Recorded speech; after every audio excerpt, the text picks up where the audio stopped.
I would like to welcome you to the definitive Dark Souls 3 Bosses tier list plus DLC.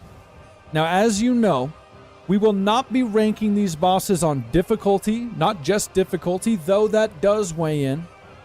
We will be ranking them mostly on like overall memorability, legendariness. It's not all about difficulty. There's a lot of stuff weighing in. Okay, now let's get this started. Right, let's go. Starting out down here, we've got, who do we got? We've got the Abyss Watchers. This is one of the first ones you get to. Well, not quite. Maybe one of the first 5, right? I feel like once you're done with Soulsborne Sekiro Ring, we need a definitive tiers list. We can. We'll do a whole tiers list to cap it off for sure, man. For sure. So now, hear me out. The Abyss Watchers. The Abyss Watchers has some pros, has some cons. Okay? The pros, it's cool as hell. It's cool as hell. If I was doing it just based off of like the lore, the spectacle when you walk into the room, it'd be S. It would be S. There are some cons though. A little easy. Granted, it's earlier in the game, and it's like what, the first Lord of Cinder? Yeah. So a little bit easy. We got through it pretty quick. It's also got the cool gimmick. I don't even know if I'd call it a gimmick, but the cool thing where like the other one comes up and they're both fighting you, but then the third one comes up and he's like on your team. That's awesome. That's awesome. So it's hard to say. It is between A and an S. I could see Doug's A and I could see Surplus's S. Like I could see Surplus's S because of everything I said, based on like how cool it plays out. But I could see Doug's A based on it's a little underwhelming maybe. I kind of want to go S just because of how cool it is. I like how when you walk into the room, they're fighting each other. It's just cool. I place a lot of stock on like the boss arena and how it all feels. It's really cool. I think we're going S until further notice. It might get dropped down. It might be low S. It might be high A. I'm not sure, but for now, good point. Maybe they're not as easy if you do them before the Deacons. Okay. So I'm going to put them S for now. We're starting out strong. You guys were starting out with an S. I'm not even kidding. I think it's cool. I think it's cool that you walk in and they're fighting each other and you kind of like interrupt it. It's cool. It's a cool idea. All right. Aldrich. Now we're not doing the, I don't know. I'm going to kind of mix these up. Let's mix these up a little bit.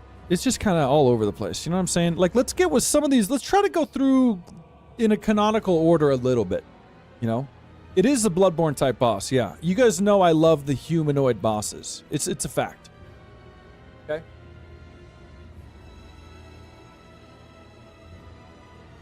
Okay, now let's see. I'm not going to do him yet. We'll do Deacons. Deacons of the Deep. Now, Deacons of the Deep is a gimmick boss. And not only that, but it's a gimmick boss that they've done multiple times. There's pretty much one of these in like every Souls game. Think about it. It's like the Rom spider fight. It's like, what's the other one? Even kind of the Divine Dragon in a way before you're fighting the dragon. They do this in every game where it's like a whole group of guys and you don't know which one's the right one. You had the Rat Authority, or was it not the Authority? Maybe it was. What was the Rat one in Dark Souls 2? So it's the same thing where it's like a whole group of guys and you got to hit the right one. But I will say it's at least done kind of cool. Because, like, when you kill him, the thing leaves and goes into another one, and then you got to get to that one. I don't know. I think, honest to God, for what it is. So, oh, you're right. Actually, Bloodborne's kind of got 2. No, you know, that's the one I was thinking of, because Rom isn't quite like that. You're right. The Celestial Emissary. Okay. Zach says D. KW says D. I don't know, man. It's either C or D. It's either mid or a little below mid. I mean, we got some real good ones here. What are you guys thinking? C or low B? Low B, Butterbread. What?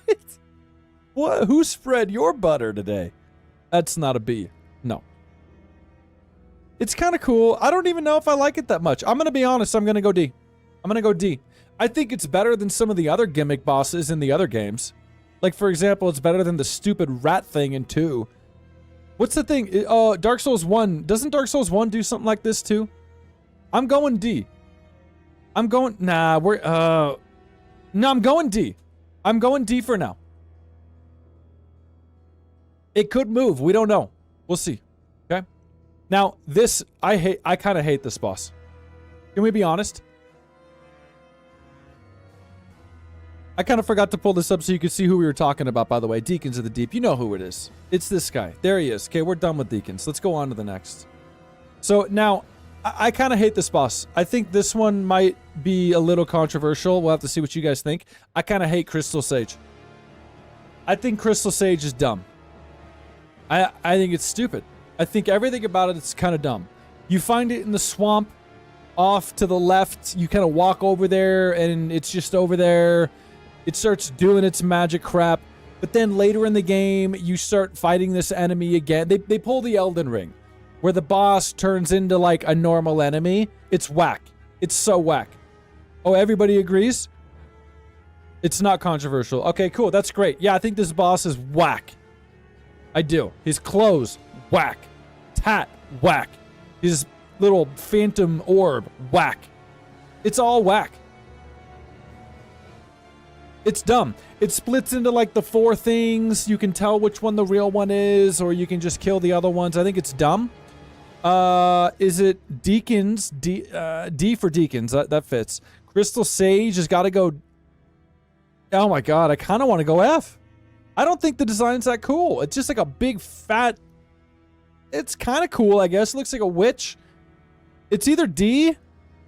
Oh, are we going to have an F, though? We might have an F. Let me look at some of these before we commit to an F. No, I'm going to go D. I'm going to go... Nah, dude, this is like the lowest D. This is like the lowest possible D. This might get bumped down to F. Because Deacons is cooler than Sage. So Deacons either has to come to C or Sage has to come down to F. So let's move on for now. Let's get a little bit more into it before we commit, okay? Now, here's our good buddy. Our good old buddy, Vordt of the Boreal Valley. Now, Vordt is definitely what? Is it the second? I'm trying to remember. What? It's the first. It's either the first or second boss. It's the big old dog man thing that charges at you with frost at the end of the castle. It's kind of the tutorial boss. I don't know if I'm feeling B. I don't think so. Nope. I don't think so. Maybe his theme, OST, is good. I don't know. It's not enough to move him up. He doesn't really have a lot going on. He's kind of like a horse, but he's like a man. He charges at you. He does frost damage. If you're going to call it the tutorial boss, I think that's fine. But the problem is if you lump him into the tutorial boss section, he's not as good as the other tutorial bosses. He's not. He's not as good as Asylum Demon. He's not as good as the other one. Like,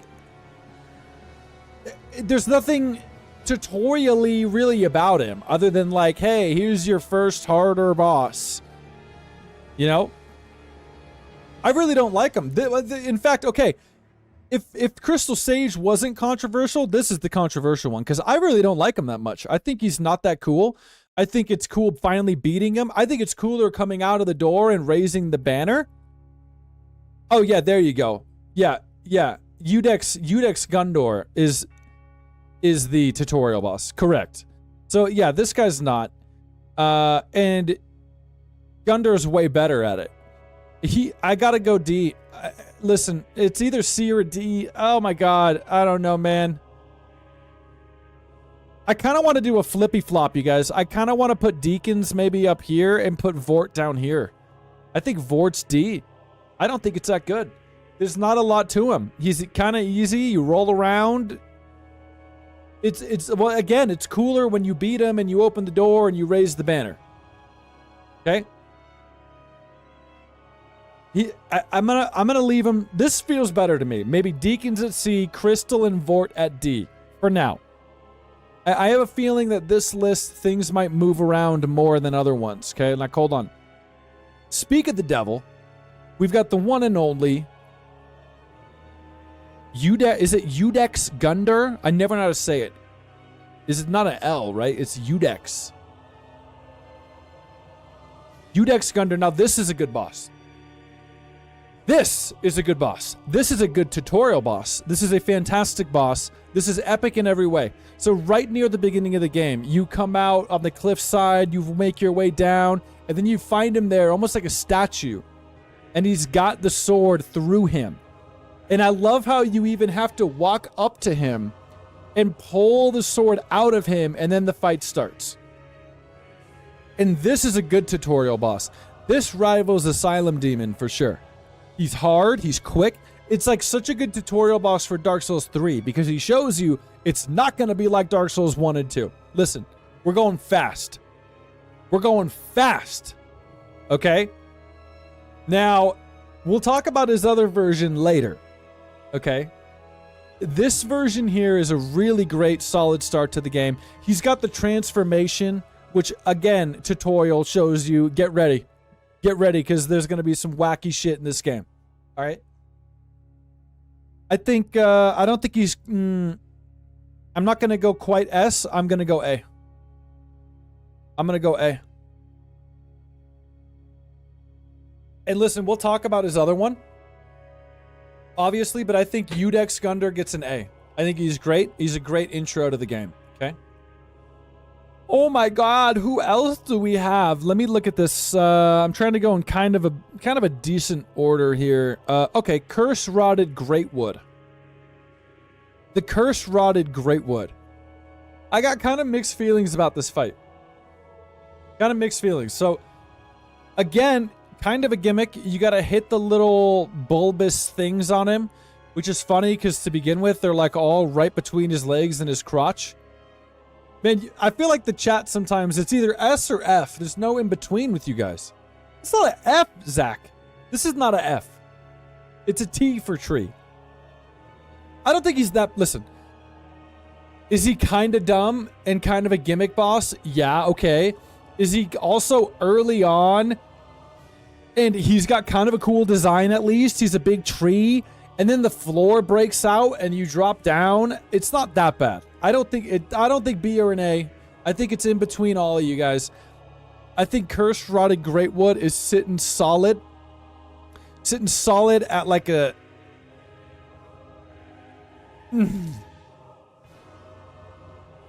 It's a C or a D, man. Like, oh my god, maybe Vort should come back up. No, Vort's not that cool, man. I think he's C. We're gonna go C. We're gonna go C. I know Vort gets some love, but I just don't like Vort. I just don't. I'm gonna give C for Curse. Curse Rotted Greatwood goes C. I don't think he is. I don't think he is. I think there's more to the Rotted Greatwood. I think the Rotted Greatwood is more of a spectacle. You know what I'm saying? Yo, what's up, Anarchy? 1139. I think Curse Rotted Greatwood is more of a spectacle. Big old tree. The floor gives out. It's cool. It's cooler than Vort. So, it's C. We're going to go C. Okay? Let me make my way down here. Let me see who we're saving the good ones, you guys. We're saving the good ones. Aldrich. We'll do Aldrich. Now, I kind of forgot about this boss until this picture just came up. Okay. This is one of those bosses where Aldrich, Devourer of the Gods. This is when you're in the Boreal Valley, right? It's like Anor Londo, but boreal and ethereal. Who knows why? Some kind of lore, right? Which coincidentally is probably one of the only reasons this boss is cool. Because the lore about how it like consumed, who did it consume? This person here. What's the name again? It's not Gwyn, right? It's like the lore's cool. The lead up to it's cool. The fight itself's not that cool. You're in that room. It's like this big, it's like a big old slug thing, but it's fast. Some of the moves are cool. The arrow storm is pretty cool. I don't know. Yeah, Gwendolyn. Okay, I was right. I mean, it's okay. I feel like it's kind of another mid, to be honest. And I know we're off to kind of a lukewarm start here, but we got some good ones coming up. I think Aldrich goes C. I think it goes above these. I think it's above Deacons. It's above Curse Rotted. It's a C. It's a solid C. Top of the C so far. I wouldn't even be offended if someone dropped it to D. It's just not, it's okay. It's kind of mid. It's kind of low mid. Okay. So what's next? Old Demon King? Oh, whoa, no, whoa. Old Demon King. This is the guy. What's the area called? You're kind of in the underground area with the big centipede thing and the ballista, and you go to the left and you find the Old Demon King. I don't know, man. He's interesting because he's a big, heavy-hitting boss. Smoldering Lake, thank you. Big, heavy-hitting boss, but he's fast. He can school you quick. He doesn't function like the typical Dark Souls 1 or 2 big lumbering boss. You know what I mean? He's quick. He's got a lot of fire, area, status attacks and stuff. He can catch you slipping, but I will say we did beat him on the first try on this run. It was a first try. It wasn't that hard. Although the arena's kind of cool. You've got like the Asylum Demon corpses there. Capra Demon corpses there. Horus Demon, and that's all cool. And then he's like the last Demon King or something. You know, and it's cool. It's cool, but I gotta be honest, I think we're coming in at another mid. You think the Bone Snake was cooler? Yeah. So like even walking to him is pretty cool, but he kind of seems just tacked on. He kind of seems like they just like built an arena there to the left and just put him there. Like there's not, I don't know. That's just, it's kind of what it feels like. I think B or C is solid for sure, yeah. I don't think B. I don't think we're going to get a B. I think we're going to get a C. And I think he's maybe in between Deacons and Aldrich. I mean, the fight is even... No, he's below Aldrich. We're gonna have him right there. We're going to have him mid-C. Oh, man. Aren't we saving the good ones here, aren't we? Look at this. Okay. I'm going to hit you with this one, you guys. What do you think of this? What do you think of this? What do you think of High Lord Wolnir? High Lord Wolnir. Now, this is the big skeleton guy, as you can see.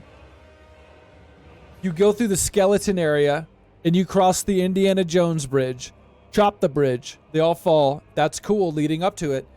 And then you enter his arena, and it's just pitch black. His fight is not very cool. It's a gimmick fight. All you got to do is hit the bracelets. It's probably over in like 2 minutes. But you cannot deny when this thing comes out of the dark blackness, it is cool. What's the 2 different ways you can take him down? I didn't know that. I thought you just hit the bracelets. Somebody educate me on whatever the other way to take him down is.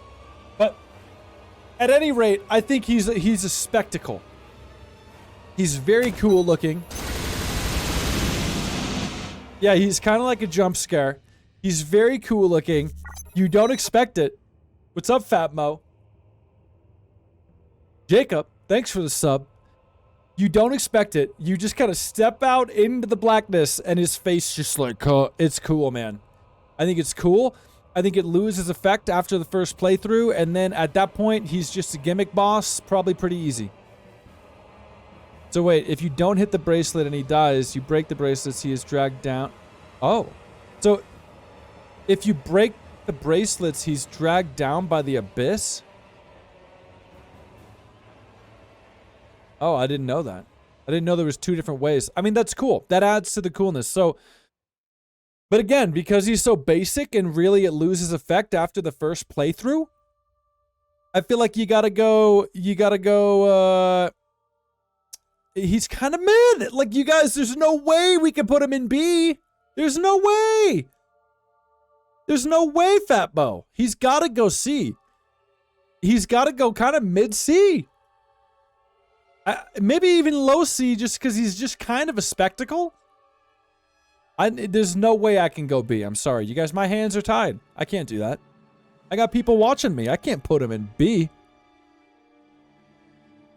If I put this guy in B, my phone's going to be ringing off the hook right now. I can't do that. I'm not doing that. He's going C. He's going C. Kind of low C. Not high C. That's high C punch. Okay, on to the next. Dancer. Ooh, that's another weird one, huh? Dancer's a weird one. So, okay. I didn't know this until you guys were telling me, but I didn't know you can fight Dancer like right away. And I guess all you gotta do is kill that lady in the chair. I didn't fight Dancer until after we did like most of the game, and then we came back and did Dancer. That's okay, Anarchy. You're here along for the ride. We're happy to have you. I don't know, man. I think this is another kind of like controversial one. I feel like a lot of people really like Dancer. Like Doug is already dropping an A. I don't know.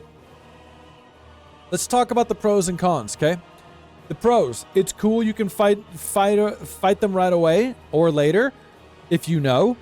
It's cool the way that they come down with the cutscene, and it's very ethereal and weird. It's like they're on strings almost, like a marionette.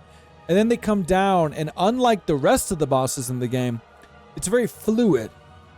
It's a very fluid movement, right? Dancer is kind of like this.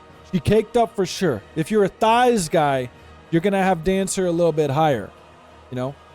But not that hard. Not that hard. Long combos, but they're very repetitive. They're very rhythmic. It's very easy to get in the flow of it. I don't think it's that cool. I think the way they move around is cool. I think the music is cool. I think the look of it's cool. But I think the fight doesn't stack up to the coolness. So this is the list of C's, you guys, because again, I don't think it's so bad that it's a D. I think it's cool enough. Like, it's definitely cooler than Crystal Sage. It's definitely cooler than Vort. It's definitely probably cooler than High Lord, cooler than Greatwood, cooler than Deacons, cooler than... I'm going to say high C. I don't even want to give it the B. I don't want to give it the B. Yeah, did I say thighs guy? That's my bad. It rhymes. It's easy, like a thigh guy. You know what I'm saying? But I feel you, yeah. I don't care what you're into. So, I'm going to go high C. I'm going to go high C punch on this one, you guys. Is everybody okay with that? Is everybody okay with a high C? We're going to make up for it with these other ones if you're mad about it, okay? I'm feeling a high C on that. I feel good about that. Let's go to the next. Let's see. I'll do, no, let's do, yeah, we'll do Dragon Slayer. This is another boss, man. Out of all the bosses, this is one of them. What's up, Destined Death? How's it going? Out of all the bosses in Dark Souls 3, this is one of them. You guys ever notice that? This is one of the bosses in Dark Souls 3. And honestly, that's kind of how I feel about this guy. I think the arena is cool, and you've got those like floating dragon things in the background, and you're on the top of Lothric Castle. It's really cool. But this guy's got two things working against him so hard. He's not an A. Dangerous Doug and Real Experience are going to be real salty, but I'm going to make it up to you. Okay? Yeah, and in fact, we even have Anarchy's perspective of not knowing the boss, but saying he's cool looking. And he is cool looking, yeah. I killed him quick. Yes, I did. Yes. Yeah. Yes, I did. Yes, I did. There's no way he's S. There's no way he's A. I'm sorry, guys. Listen, he's got a couple things going against him very severely. Okay? He feels kind of like an afterthought. In fact, he kind of reminds me of the old Demon King, where it just kind of feels like this guy they just put up there. And then the other thing going against him, working against him so hard, is he's right next to the Twin Princes, which is literally like one of the coolest bosses in the game. You know what I mean? It's like, even if you were like an A, but then right next door is like a triple S, you're going to get dropped down to a B. he's kind of an afterthought. There's not that much cool stuff about him, bro. The boss arena and finding it is even cooler than him. You can find his axe in Elden Ring. I didn't know that. Whitney, I'm not going to rank him F. I think we might only have one F, and I know what it is. So he's not F, but I'm going to tell you right now, he's not a S. He's not A. I'm not even putting him B, you guys. I think Dragon Slayer armor is not that cool. I think he's probably cooler than Dancer. So he's either a low B or a high C. Which one do you guys think? Which one do you guys feel comfortable with? You're moving too fast, Real Experience. We're not there yet.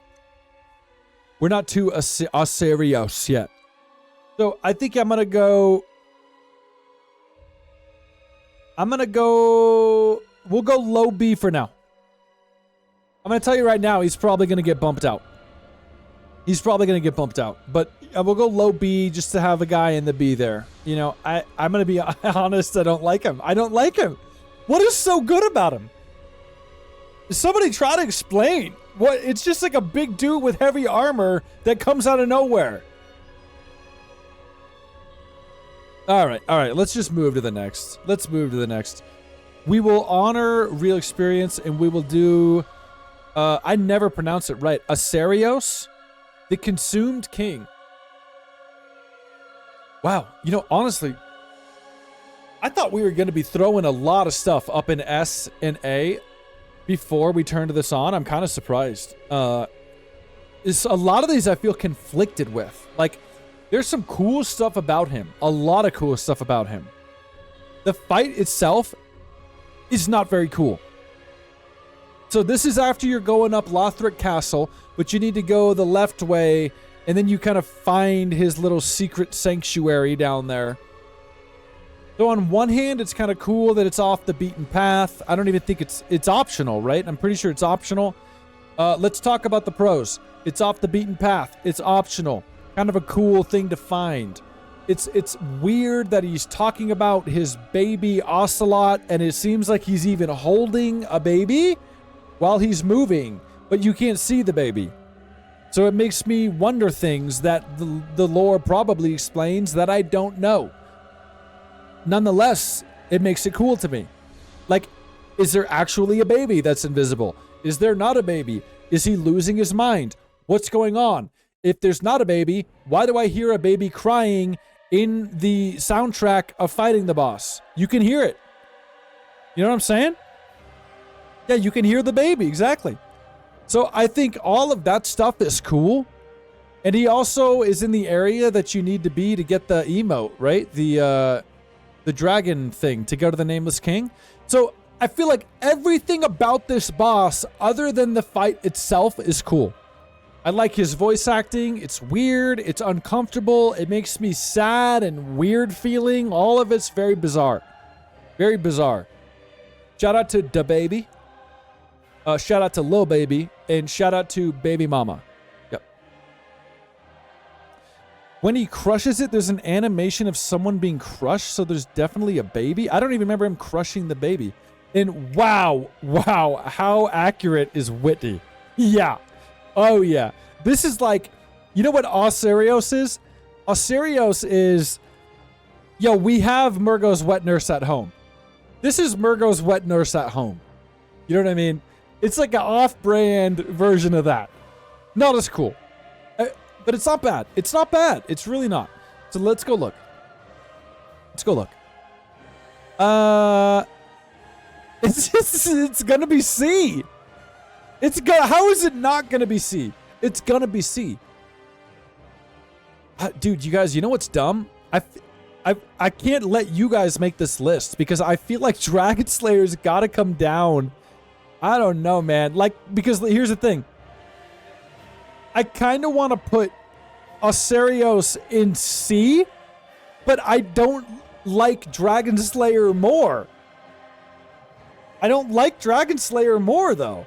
So let's put him in C. I like Aserios even higher than these. I just don't like the fight. I like everything else about it but the fight. So we're going to go highest C, but I'm telling you right now that Dragon Slayer is probably, his days are numbered.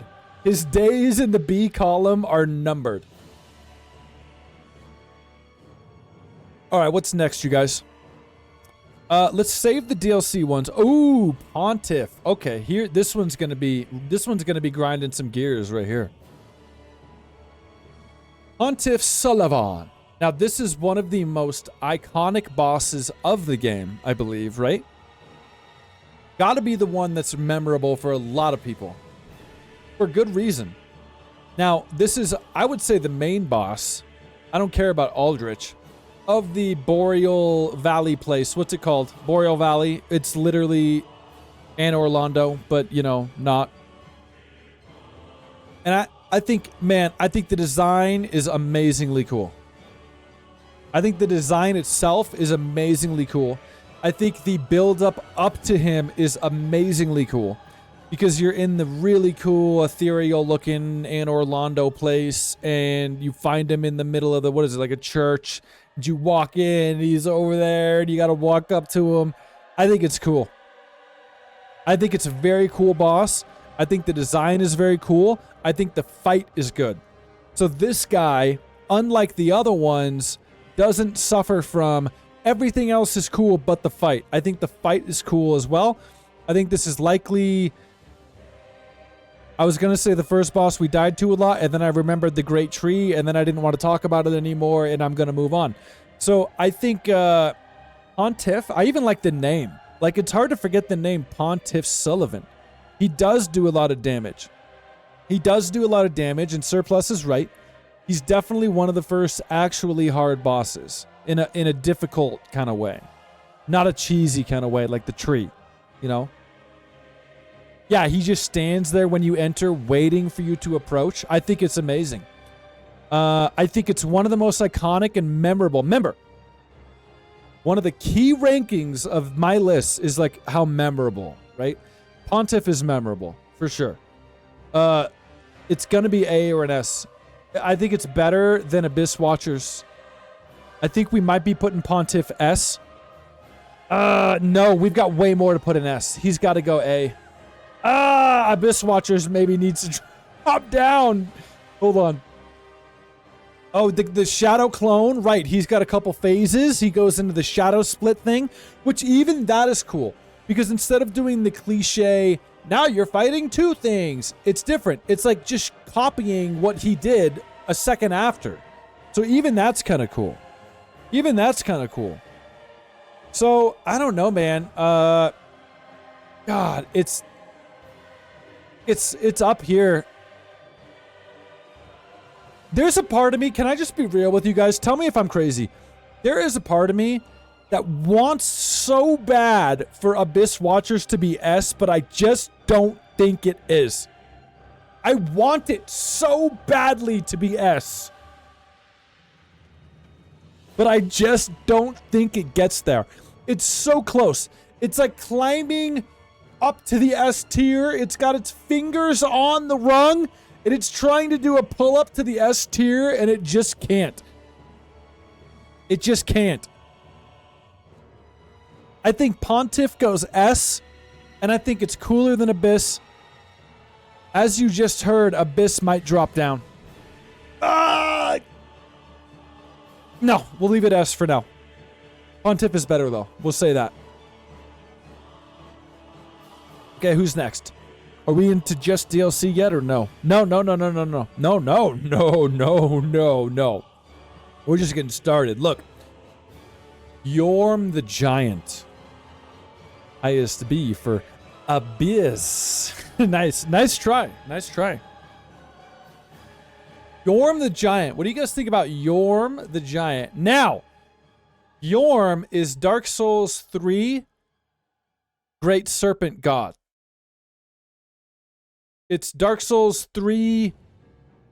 Isn't there another version too? It's like the gimmick fight where you walk in and the sword is there, you know, for you to use, and you kill it with the sword. Okay. Onion Bro's the real champion, exactly. So, like, the thing that elevates, raises the roof of Yorm, which is good because he's tall, is Onion Bro. I think if you don't do Onion Bro questline, Yorm is lame. He's kind of lame. Like, if you don't do it with Onion Bro, you walk in, you find the sword there, you pick it up, you hit him a few times with the sword, he's dead. So it's kind of like a spectacle gimmick boss. Like, if you don't do Onion Bro, he's honestly like a C or a D. Maybe even a D. You know? With Onion Bro, just the way Onion Bro walks in and he's got history with Yorm. And then you fight him with Onion Bro. It's just so cool, man. It's so iconic. And I really do think Onion Bro is such an iconic character of not just the Souls games, but Dark Souls 3 in particular. I really do. I really do. I really do. Is someone cutting onions, bro? Yeah, dude, Yorm, my old friend. He literally walks in and he's like, Yorm, my old friend. I have come to uphold my promise. I know that was a terrible Onion Bro, but I can't do Onion Bro. So anyway, let's see. Without Onion Bro, he's like a D. With Onion Bro, I think it's cool. It's a spectacle gimmick fight. Let's just walk through it here. He's better than Sage. He's better than Vort. If you've got Onion Bro, he's cooler than High Lord Wolnir. He's cooler than the tree. Oh my god. I'm now ranking it based on the Onion Bro questline. Listen, it's, again, come back to the thing that we're basing it on. How memorable. Who is going to forget Onion Bro walking in with you doing that? No one's going to forget that. If you did that, you remember that. There's been no other bosses of all the Souls games where an NPC actually has a cutscene. Let me think about that. I'm not sure about that. What about Bloodborne? Maybe not a cutscene. Dialogue, though. So he's going B. I think he's cooler than Dragon Slayer. Honestly, he could just knock him out like this. That's how I feel. Dragon Slayer isn't that cool. He's C. He's mid. I'll tell him to his face. Don't tell him I said that, though. So I'm going to give Yorm I'm going to give him a B. But with the caveat, B with the caveat that you've got to do it with Onion Bro. If you don't do it with Onion Bro, it falls down to D. Don't tell him. Okay, let's move on. Now, who do we got? Ooh, baby, I love this guy. Champion Gunder. Everyone's been waiting to see where Champion Gunder fits into the list. Oh! Yeah, but you've got like, you got feelings for Dragon Slayer because you cosplayed it. And honestly, like a girl cosplaying, that's probably the coolest thing I've ever heard in my life. So props to you. Gunder. I would like to cosplay Gunder. I feel like I'm big enough. I could pull it off. I could do it. This is cool for so many reasons, you guys. It's so cool, okay? It's off the beaten path. It's in a secret area. It's totally optional. Not only that, but the area is like the starting area, but different and weird and dark and gloomy. And then you get to the same guy. You get to the tutorial boss, but he's a lot harder, a lot quicker. He's doing like ninjutsu kicks and stuff. It's crazy. And in fact, it's a perfect example of them punishing you for trying to fight him in the way that you fought him to begin with. Because he's got all these follow-up moves that double down. You know what I mean? Like, if you're used to, like, waiting for his 2 swings and then hitting, now he kicks you right after. It's cool, man. And he's hard. He's a good fight. It's cool lore around this area. I think it's pretty memorable.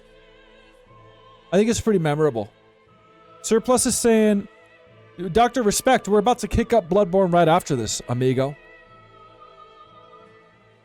So let me see here.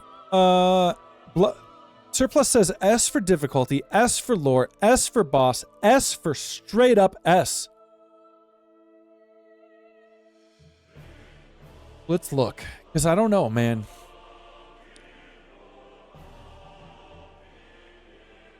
I could see it. I could see it. I could see him going S, but the problem is there's about to be a lot of S's.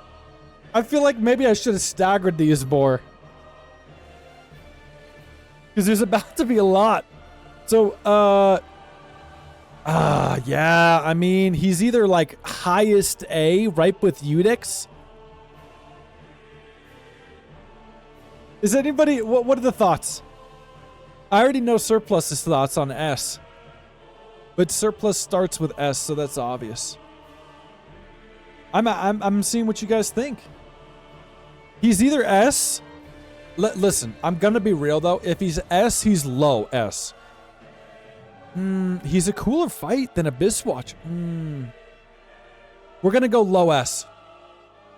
We're gonna go low S because there's a part of me that like doesn't want to just put a bunch up in S, but that's not fair, right? If there's a lot of S, there's a lot of S. That's how it goes. I think Champion Gundyr can get the S. Eudix Gundyr can get the A. It's memorable. I remember this fight. I even remembered this fight existing before we dove back in. It's S. It's a hard fight. It puts you in check. It's probably even, yeah, it's a reskin, but in a cool way. In a cool way. That's not true. No, because I just explained it, Serena, because I only hesitated because I was so worried about putting a bunch up in S, but that should not be the case. If they get S, they get S. And I do think Champion Gundyr's an S. It's kind of like, he's kind of like Asirios, where everything around his fight is so cool, but Asirios, the fight sucked. Everything around Champion Gundyr's fight is so cool, but his fight itself was also cool. Yeah. We'll go low S. Let's keep going. Oh, baby. We're saving some good ones, you guys. Now, we're going to finish off. We're not quite to the DLC yet. Let's get this out the way, you guys. What does anybody think? No, let's not do that yet. Let's not do that. Let's leave Lothric Castle. Let's do Twin Princes. What do you guys think of this? What do you guys think of this?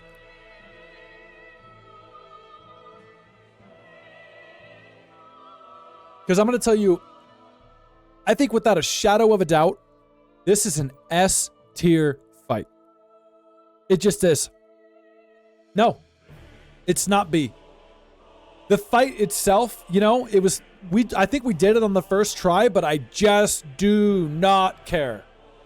This is one of those fights that the characters and the design is so cool to me that I don't even care if it died. It's an S. It's so damn cool, Zach. So not only do you work your way all the way up Lothric Castle, but then you get the Twin Princes. And let me just walk you through what makes them so cool. You walk into that is it a throne room? You walk into that big room, that hall, and the dialogue, and then you're fighting them, and you got the big guy with the little guy. Hey, like first you fight the big guy, and you kill him, and then, again, I don't remember who's guy, who's girl in these games. I don't care, right? It's a catch-all phrase for me. But then after you kill the big guy, the little one comes down and revives them, and then you fight them both, and the little one is hanging around the neck like a piggyback. This fight legitimately made me sad. I'm not kidding. And this is another one of those fights that I remembered this fight before we did this replay. I did. They're both male? That doesn't make sense, dude. You can be twins and be male and female. But I see what you're saying. Yeah, twin. They're both male. That's fine. So I love this. I love everything about this design. It literally made me sad. It's sad to see the one prince reviving the other prince and how the big prince is carrying around the little one. It just makes me kind of sad, dude. Like it's so cool, man. This is like an iconic Dark Souls design for me. these characters. It's just so cool, man. I'm sorry if you guys disagree. Sorry, I'm not sorry. It's an S. It's an S. Not only that, I think it's cooler than Gundar. I think it's cooler than Abyss Watchers. I think it's cooler than Sullivan. I think so far it's the top of the S. Yeah. You could say the fight itself maybe could be harder and you drop it down, but everything else about it elevates it for me. I love the design. I love it, dude. God, I love it. I love it. It's an S. Like, Doug, I see your joke with Salazar, but for real, two brothers looking out for each other, it makes me feel things, man. It's just epic. It's so epic and cool and weird. It's S. It's so goddamn S that I can't even. It's S! It's S! It's S. Fat Mo agrees. We got the Fat Mo seal of approval. Let's move on. Okay, so now we're leaving Lothric Castle. We are going to the, what's it called? What's the Nameless King area? So this is where stuff gets weird. And this is probably where it's going to get, you know, again, a little controversial. If I say so myself. Salazar Bucks in the chat. Okay. This boss is dumb. Arc Dragon Peak, thank you. Yeah, Arc Dragon Peak, yeah. So this is where you gotta do the secret little dragon emote, which is literally just like the yoga pose on the mat, and then you get transported to the peak place. Everything about that is cool, and everything about coming there is cool, and it's like daylight, and that is cool, and it's refreshing. And then you walk up. I kind of feel like this is kind of a throwaway, but I can't tell if it's totally useless. It's lame, yeah. Because you walk up and you think it's like another dragon fight, but then you find out, thanks to Whitney, that you got to drop on the head, and then you just kill it. It's just like a cinematic fight, really. It's not like a fight. But I can't tell if it's like useless or not, because part of it's cool, because you're like, oh, whoa, that's the boss up here? That's lame. But then you find Nameless King, and you're like, oh. So, like, it kind of adds to the epicness of the Nameless King in a way. Does that make sense? But really, everything else is, like, really bad. It's almost like it didn't need to be there. You could have even just put the corpse of this thing, and it almost would have served the same purpose. I don't know, man. It doesn't really add a whole lot to me. It's not that cool. It's not that cool. No. Ugh, it's really not that cool. It's definitely D. It's below these even, because at least these you gotta fight. I'm bordering up on putting it on F. It doesn't add anything for me. It doesn't. Even the thing where you got to go up and drop on it, like we've done this in other Souls games. I don't know, man. I'm going F. I'm going F. If we need to rearrange, we can talk about it.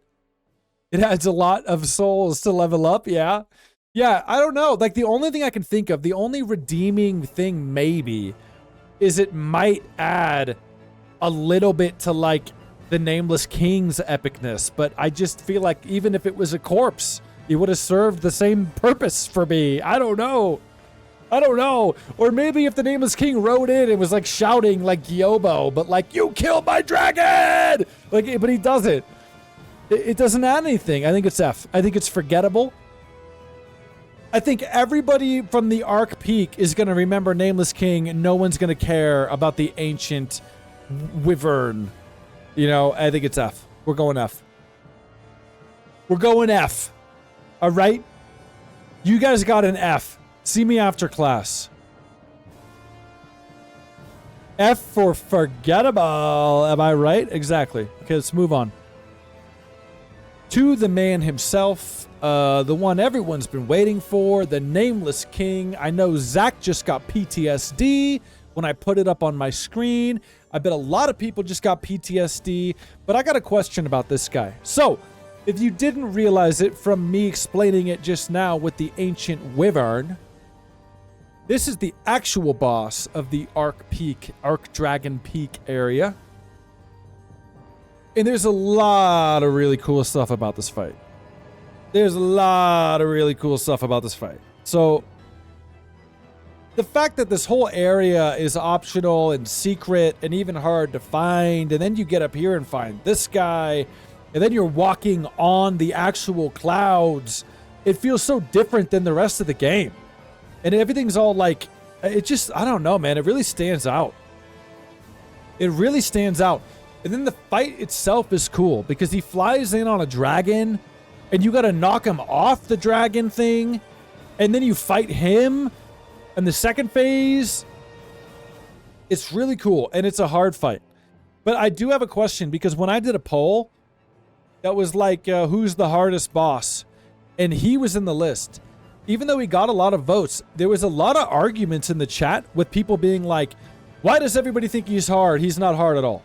So there is definitely some kind of contention here between some people struggling and some people not. I think he's a decent difficulty. I don't think he's so hard that it's ridiculous, and I don't think he's a pushover. I think he's kind of mid-tier for difficulty. I think he'll put you in check if you're not ready. I think I think he's memorable because a lot of players get here and they get stuck for a bit. You know? What do you mean you can fight him solo after King of Storms? You mean after you knock him off the dragon? Yeah. Yeah, so, okay, let's think though. Again, back to the thing. How memorable is he? Massively memorable. Massively memorable. I don't know what exactly it is. Maybe it's part the fight, part the environment leading up to it. I think it's a very memorable fight. I think there's no way we can't put him in S if Champion Gunder's an S. If Champion and Abyss is in here, he's got to be in here. I kind of want to put him right up here, kind of tied almost with Pontiff Sullivan. He almost rivals the Twin Princes even. We're going to get to a spot here where all the S's are just merged together. Yeah, I think he can have an S. I'm going to give out S's like candy today, boys and girls. He's S. He gets S. You're not going to forget him. You're not going to forget him, okay? That's all I got to say about that. I don't remember how many times I died, but it wasn't that many. Yeah, let's move on. Now, let's finish out the main base game before we switch to DLC. So let's do the Soul of Cinder. I almost said Lord of Cinder. Soul of Cinder is the final boss of the base game. And like every final boss in every Souls game, like ever, almost, he's kind of mid. He's not S? No. No, bro. What? No. No. The only thing that's that memorable about him is that he's the final boss. I do love the environment, though. I love walking out of, like, the old shrine and seeing the melting moon, eclipse thing. That's awesome. Definitely better than Dark Souls 2 final boss. Definitely, probably better than Dark Souls 1 final boss. I think he's kind of a remake of Dark Souls 1 final boss. It's like they did a redo. They wanted to do that again, but better. And I think they did do better. I don't think he's S. I think he's got a cool build-up. I think it's a nice little cherry on top. But the fight itself, it's just not that cool. He kind of goes through a bunch of different moves. It seems like even if I fight him again, he'll probably do different stuff, which is cool. He started doing like Nameless King moves. His sword turned into like a big old spear.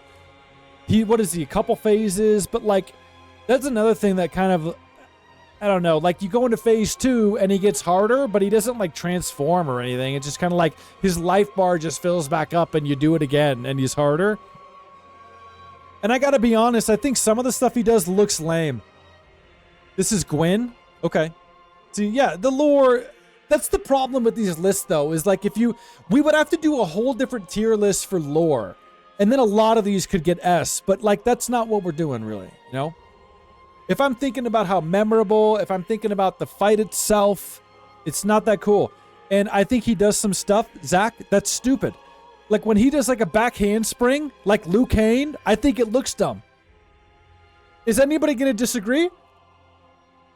It looks dumb.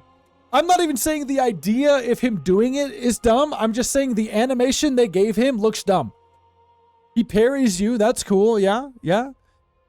It's not that memorable for me. It's really not. I think even the eclipse melting thing walking out is even more memorable than him. I mean, we killed him on the first try. Granted, we came right off of Midir and Slave Knight, but like we killed him on the first try. I just, what is it? What is it with Souls bosses? Like, other than Sekiro, Souls bosses, the final boss, just like they don't know what to do. Even Elden Ring, they just don't know what to do. It's like they run out of ideas. Surplus, even if you're saying he's doing the move because it's a move set that he took from the curved sword or whatever, it still looks dumb when he does it, bro. It looks dumb. I'm going to go pull up the video and show you. It looks dumb. I just feel like they run out of steam, dude. Other than Sekiro and maybe Bloodborne. Definitely Sekiro, but maybe Bloodborne if you do the moon entity. The final bosses are just like, it's like the steam is gone. The party is left.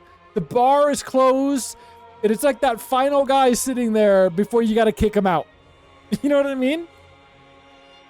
Surplus, I'm not saying it doesn't make sense. I'm saying it looks dumb. If I go outside right now and do a kickflip and land at it, does it make sense? Sure. Would I maybe look dumb and old? Yeah. I'm just saying. I think he's mid, bro. I think he's mid. Let's go. Let's get this going, okay? I think he goes Lord of Cinder, Soul of Cinder. He's better than the Dark Souls 1 final. He's better than the Dark Souls 2 final. He's mid. He's less cool than... Dude, you guys, he's less cool than like half of these. He's cooler than Deacons. He's cooler than this. He's probably cooler than Aldrich. He's probably cooler than Dancer. I hesitate putting him above Asarios and Dragon Slayer even. I just don't like it, man. I just don't like it. And there's something about like, which is weird because I normally like the human bosses. I don't like it. It's not that good. It's mid. It's mid. Okay, so with that, we're moving on to DLC. And wow, I thought there was more than this. Let's see. You guys want a hot take? I'll give you a hot take right now. Let's start this out strong. The Painted World DLC, okay? Champion Gravetender. What do you guys think I'm going to say? I don't care. We're about to rustle some Jimmies big time. Big time. Coming up. Just wait. Just wait. Where do you guys think I put this? Surplus, you're about to get your feathers are about to get way ruffled, bro. I hope you got that Eileen set on because those feathers are about to get ruffled. This boss right here is trash. This is a trash boss. This is probably the worst boss in the game, without a doubt. I hate this boss. This is dumb.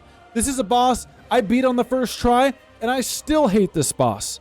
It's garbage. If there was one below F tier, it would probably go there. In fact, you know what? Let's just go ahead and do that.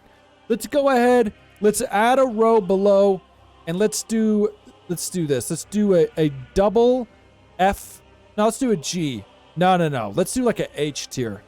Let's do like a H tier, and Champion Gravetender goes in H tier. It's so dumb.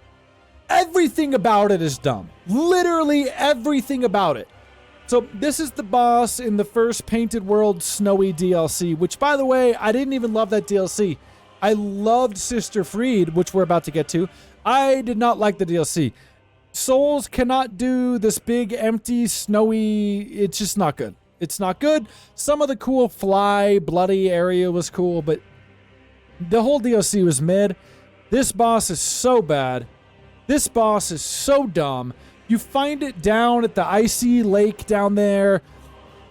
Like, this is how the boss plays out. I should literally pull up the video. This is how the boss plays out, okay? You walk down there, and then this random, like, NPC just starts running at you. He doesn't look any different. He looks like a PC invader, only he's, like, not. And he's got a full boss health bar. And so I hit him, like, 4 times with the sword, and he died, okay? And then the wolf came out. And it's just another one of the big wolves that we've seen a million times. We even fought like 4 of them on the way to this boss. And then you just do the same thing with the wolf and kill it and he dies. It's dumb. It was a complete afterthought. I think it was garbage. I really do, guys. I think it sucked. I think they were trying to do that thing, kind of like the twin gargoyles from Elden Ring, where like, when the guy got to like half health, the wolf comes out, but the guy died so fast that the wolf didn't even come out till the guy was dead. I agree that Sif is probably the only good dog boss. I don't know. I don't think the one in Raya Lucaria is that bad. I think it's cool that they've got magic in that game at least. It's a little bit cooler, and they're red. Kind of looks like a fox. That's kind of cool. But then they get reused a bunch in that game too, man. It's H. It sucks. It's easily the most forgettable out of literally any of these. I hate this boss. Garbage. On to the next. Now let's do this in order. Okay, Sister Freed. Now, wow. Okay. Wow, you guys. No, dude. I'm not like Abe Simpson, dude. I am like Flanders. In the episode when they're skiing, stupid, sexy Flanders, that's me. Okay? This boss, you guys. Now, this boss is just tinned peach syrup on the top of the trash pile that is the Painted World DLC, in my opinion. Okay? This boss is so goddamn cool. This is arguably, it could be the coolest boss in the entire game. Surplus, do we have a confirm, or is this the one I died to the most? I think I died to this the most out of any boss in the game or DLC. I think we died 23 times, 24, something like that. But I'm not saying that's why it's so good. I'm not saying that's why it's so good. That's part of the reason, but oh my god. This was the first boss in Dark Souls 3. The first one where they give you a little glimpse of what From Software is about to be doing with bosses. What they're about to be doing in Elden Ring, in Sekiro. You know what I'm saying? Does that make sense? This was the first time where you're like, oh my god. So let me walk you through this. You walk down into where he is, and it's the father guy, right? Is it a father or something? And he's huge. And he's sitting there chained to this chair. This boss is S on every level. It's S for spectacle, it's S for sauce, and it's S for simply fantastic. The fight itself, okay?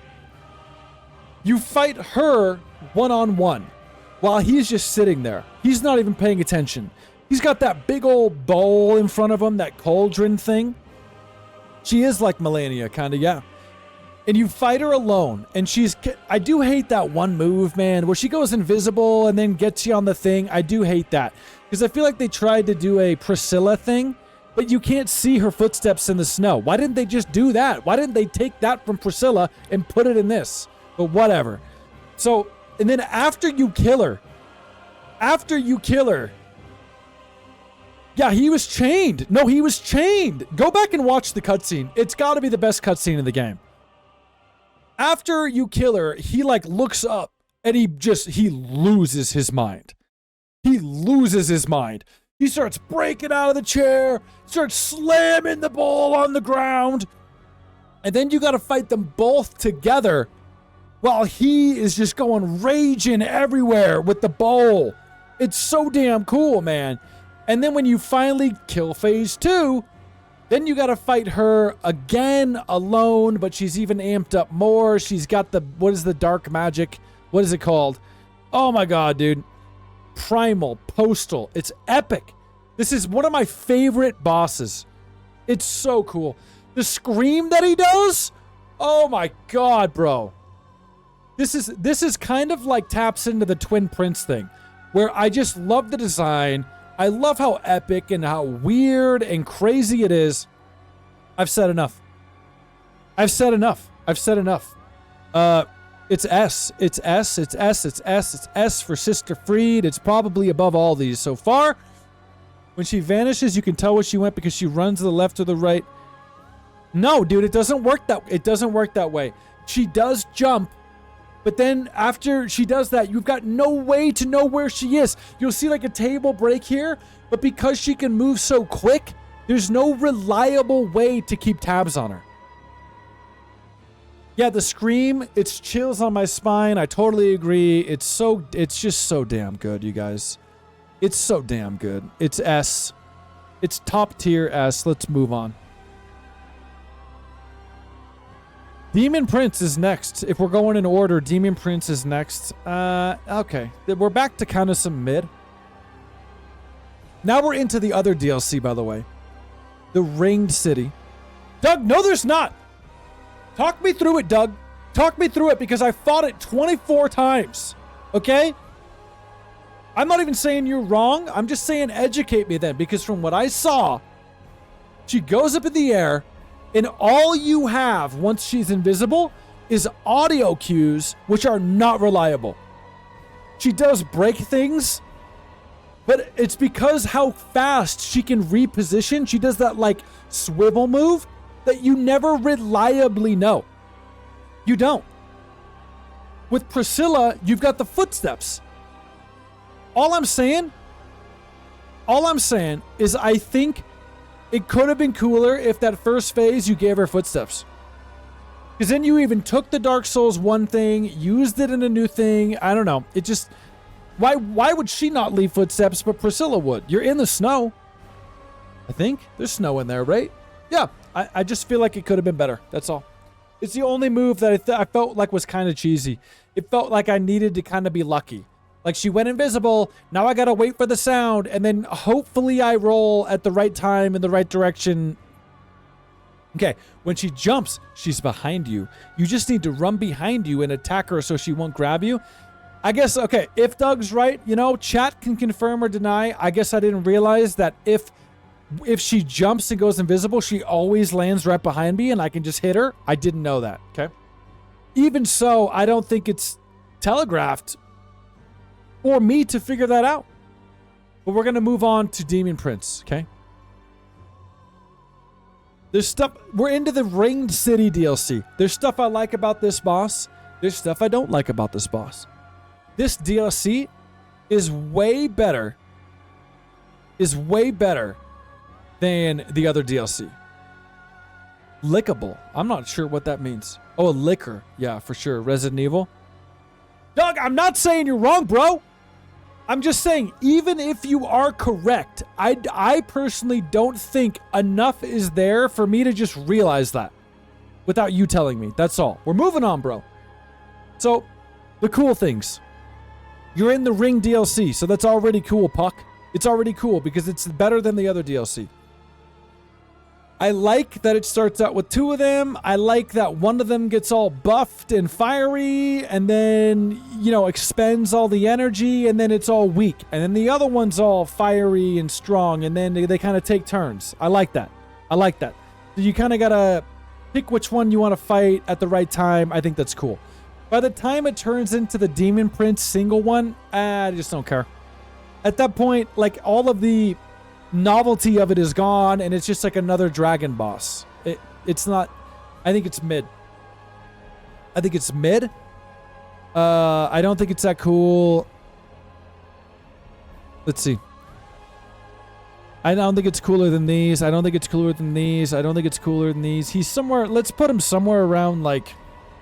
somewhere around Deacons of the Deep with the old Demon King. I kind of feel the same way as I do with old Demon King.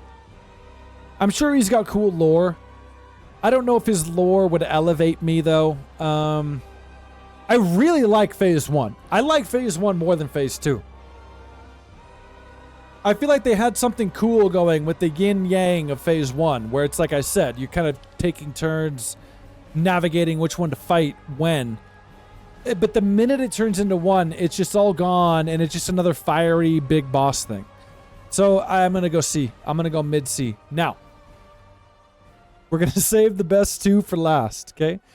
Half-Light Spear. Somebody explain this to me. This happened so fast yesterday that I have no idea what happened. I don't even recognize this person on my screen.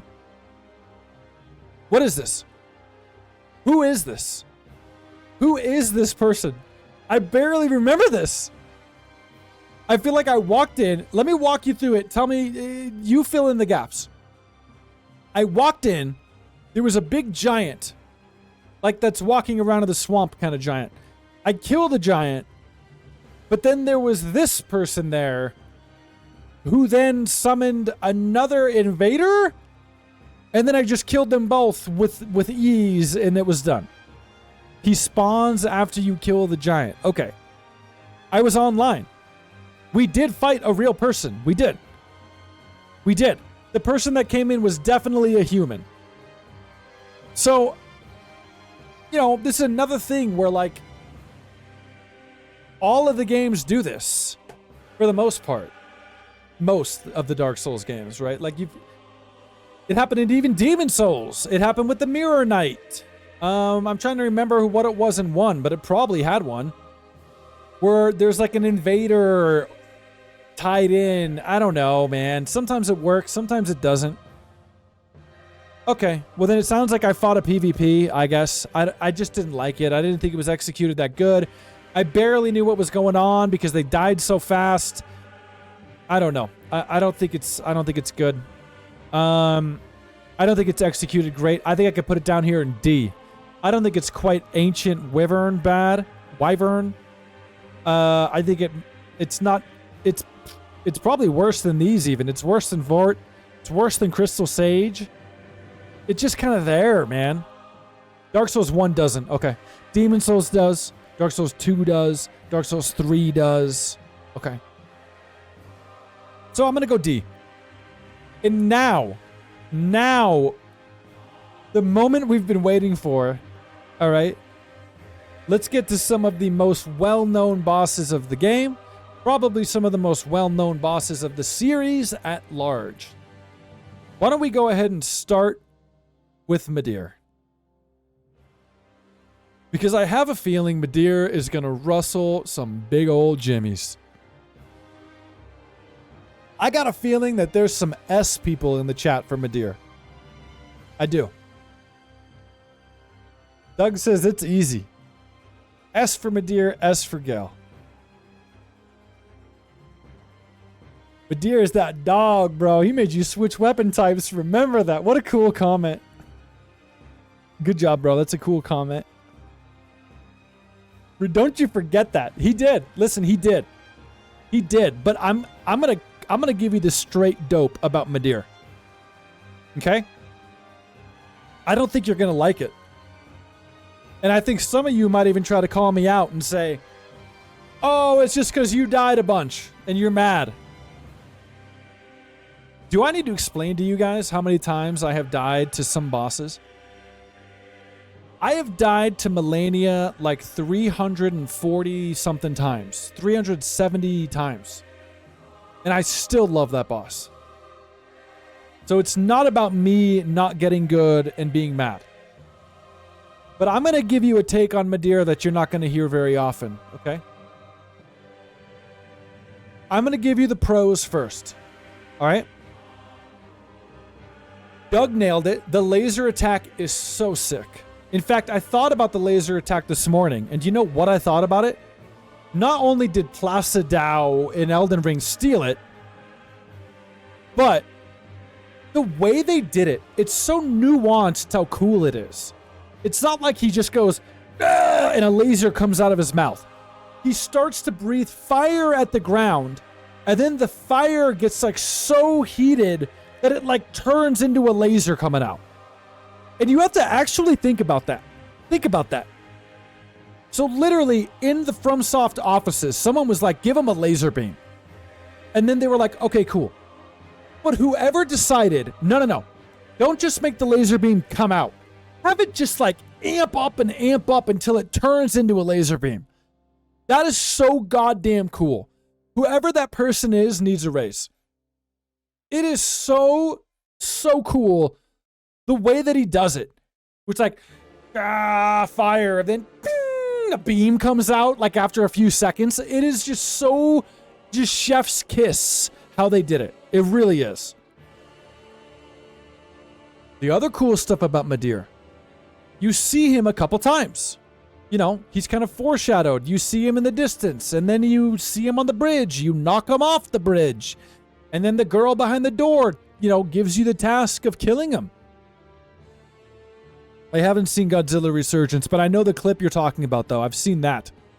The laser beam in the mouth or whatever.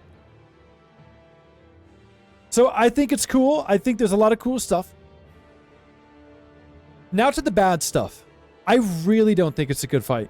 I don't think it's a good fight. I think the main reason that Dark Eater Midir is so legendary is because a lot of people died to him a lot of times. I'm not kidding. I don't think he's that... I don't think the fight is that good. I think the camera is broken. I think a lot of the fire attacks are just annoying. It kind of just turns out being like, let me hit his head a couple times, quickly run away, because you know he's going to put fire on the ground. And anytime he moves too much, the camera unlocks, and then I can't see what's going on. I don't think the fight's that cool. I don't even think his arena is that cool. And it's not about like the difficulty. It's not like he's so hard that I'm angry. No, I think it's a cheesy type of difficulty. It's like you're in the wrong place. It's almost like Melania's waterfall dance, but with fire.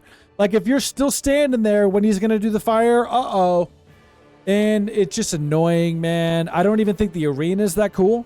Just big empty abyss. So I think he's got pros and cons. I think some people are going to be salty with me because no, he's not going high up. Like, let me show you. I'll walk you through my process, okay? He's not cooler than any of these up here for me. There's not a chance. This is the one where I'm not going to break my rule, but I'm going to at least elaborate. Is he memorable? Yeah. For a lot of the community, he's memorable. But I don't think it's just about how memorable, okay? I will give it to Doug. I would say he's probably one of the first good dragon fights in the games. But I do think Kalameet is very cool. A little bit less intense, so yeah, maybe.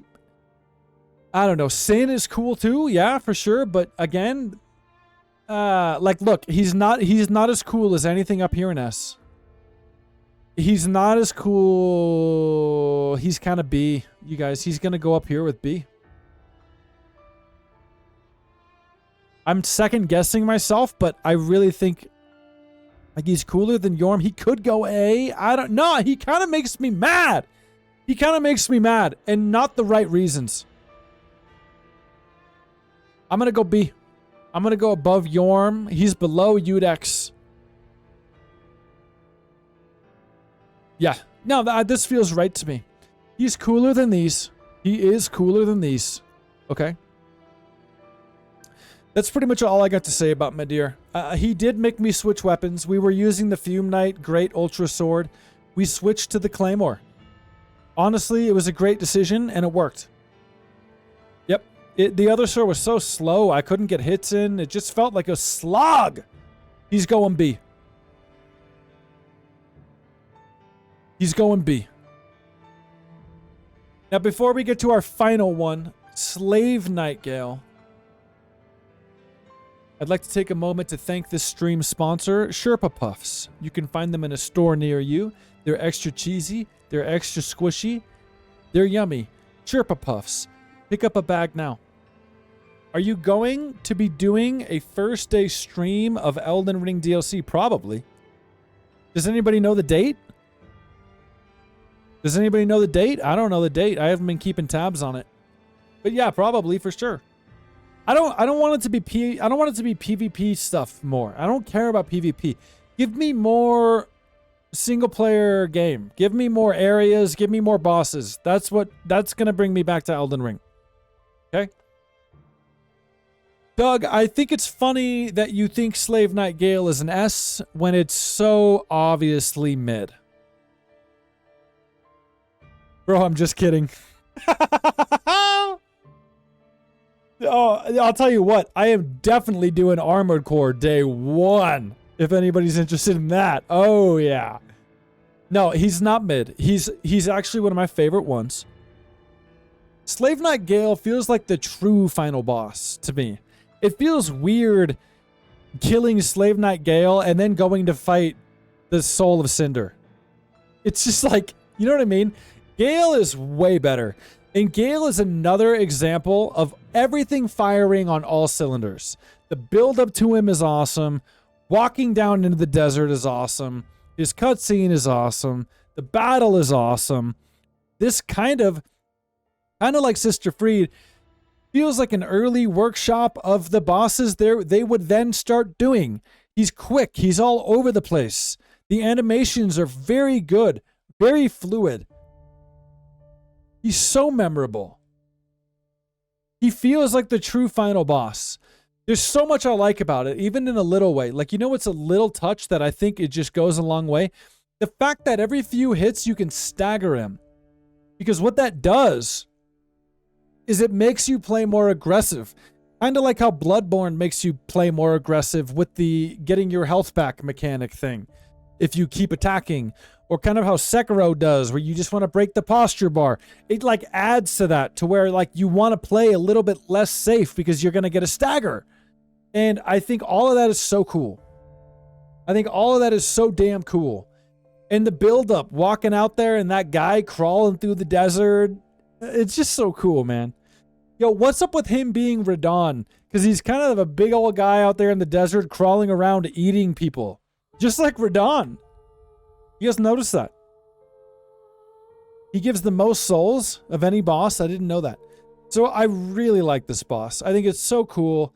The fight is so fun. This is a good example compared to Midir. If I die 10 times at Midir, I'm annoyed. If I died 30 times, I didn't. But if I died 30 times at Gale, I wouldn't be annoyed.